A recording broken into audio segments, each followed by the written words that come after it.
Right then, you lovely people of the social, let's have a little chat. Now you see, educating people is all good and well, but time and time again in my day-to-day conversations, the same questions arise. Specifically, what's in your pants, Kate? Now I've talked a lot about trans people socially, but I thought this week I would get down to some of the nitty-gritty about accessing healthcare and what we have to go through. Now in the UK, most GPs don't actually have a clue what to do with you when you turn up and go, hello, I'm a tran. You might go to a GP and they just go, oh, I don't know, what is this transgender of which you speak? And then there's some that kinda know and they're like, okay, I've kinda heard of you. And every so often you get that gold star 10 out of 10 doctor that goes, I need to send you to the GIC.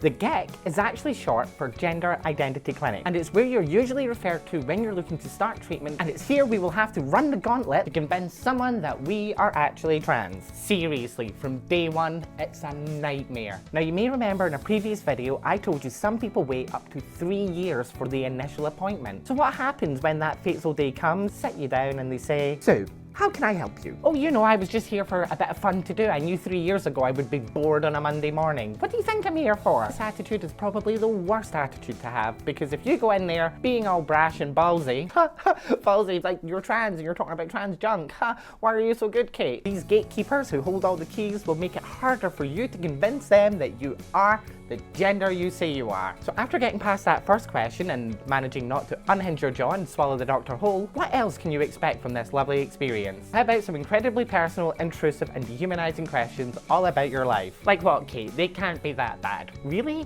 How often do you masturbate?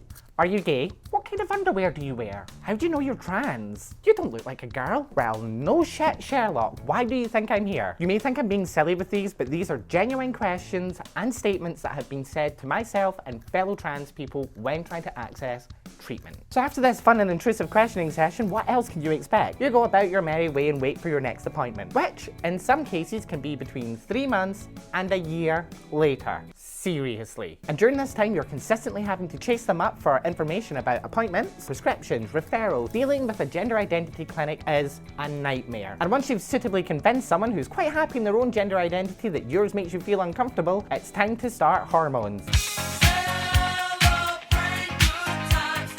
Legitimately, the day I took my first hormone, you had to peel me off the ceiling, because there's nothing like that first day when you know that finally your body is going to start on the road to matching your gender identity. So why make us fight so hard for it? Wait a minute, Kate, HRT, what are you talking about? Hormone replacement therapy. Oh, hormones, I've heard of those. What do they actually do? Let's start with estrogen. Now, estrogen is the primary female sex hormone. If you want to keep it simplistic, let's go with this. We can expect things like soft skin to happen, loss of muscle mass leading to loss of strength. We see a reduction in body hair and the type of body hair that we have, but it doesn't affect our face. Seriously, to get rid of facial hair, we need lasers.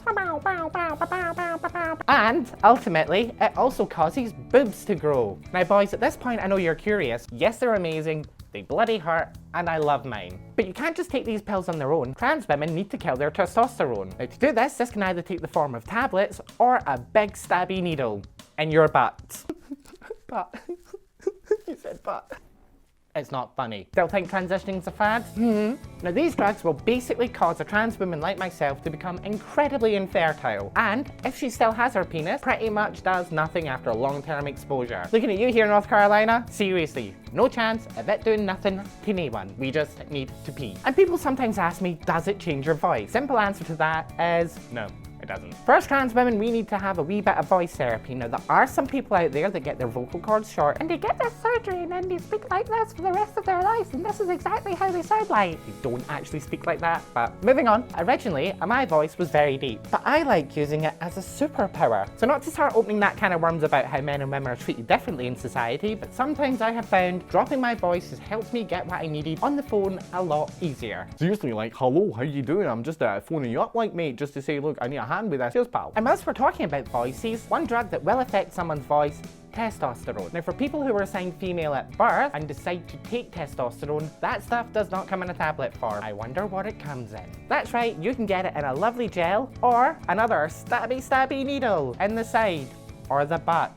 Stabby life-saving needles in the butt. For people that take testosterone, they can expect to see an increase in muscle mass, body hair growing in places even if they don't want it there, and a lowering of their voices. And basically, it just makes them look more masculine, which is the point of the drugs, isn't it? But Kate, you still haven't answered the question, what's in your pants? Right, okay, the moment you have all been waiting for. What is in Kate's pants? None of your fucking business. Just as it's none of my business as to how big your penis is, or how deep your vagina is, how many STIs you've had. Have you ever tried to hide an aubergine up your arse? Kate, now you're just being ridiculous. Am I? These questions you ask make us feel like nothing more than a circus sideshow, which we're not. I've told you before, we're human just like you. And if you're really, really interested, and it's something you really want to know how they do it, do your own research. Till next time, social folk.